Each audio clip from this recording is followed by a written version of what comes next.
একটি ছোট সূরা, মাত্র কয়েকটি আয়াত, কিন্তু এর মূল্য অবিশ্বাস্য। তুমি কি জানো এই ছোট সূরাটি পুরো কোরআনের 1/3 সমান? হ্যাঁ, সূরা ইখলাস। কিন্তু প্রশ্ন হলো, এত ছোট একটি সূরা কিভাবে এত বড় মর্যাদা পেল? চলো আমরা প্রথমে সূরাটি শুনি। কুল হুয়াল্লাহু আহাদ, আল্লাহুস সামাদ, লাম ইয়ালিদ ওয়া লাম ইউলাদ ওয়া লাম ইয়াকুল লাহু কুফুয়ান আহাদ। এই 4টি আয়াত ইসলামের সবচেয়ে গুরুত্বপূর্ণ বিষয় তাওহীদকে ব্যাখ্যা করে। প্রথম আয়াত, বলো তিনি আল্লাহ এক। এর মানে আল্লাহ এক, তার কোনো অংশীদার নেই। দ্বিতীয় আয়াত, আল্লাহ সকলের মুখাপেক্ষী নন, বরং সবাই তার মুখাপেক্ষী। আমরা সবাই আল্লাহর উপর নির্ভরশীল, কিন্তু আল্লাহ কাউকে প্রয়োজন করেন না।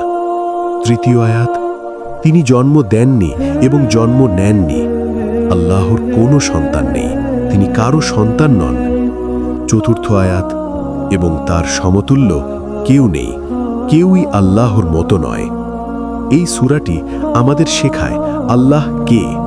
এটি আমাদের ঈমানকে শক্ত করে।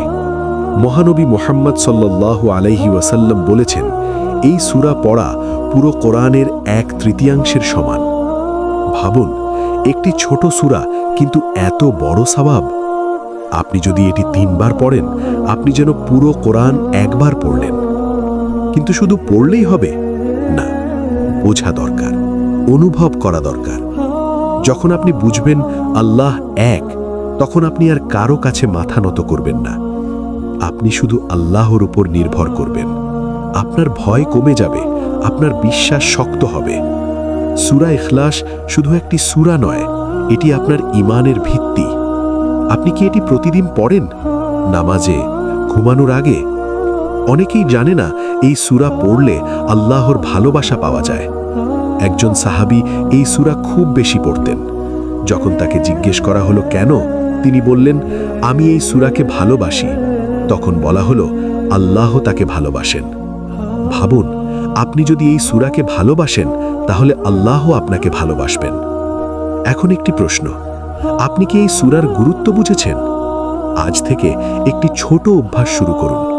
প্রতিদিন সূরা ইখলাস পড়ুন, বোঝার চেষ্টা করুন, অনুভব করুন। কারণ এই ছোট সূরাটি আপনার জীবন পরিবর্তন করতে পারে। শেষে নিজেকে প্রশ্ন করুন, আমি কি সত্যি আল্লাহকে এক হিসাবে বিশ্বাস করি? হে আল্লাহ, আমাদের ঈমানকে শক্ত করুন, আমাদেরকে সূরা ইখলাস বুঝতে তৌফিক দিন এবং আমাদেরকে আপনার ভালোবাসা দান করুন। আমিন।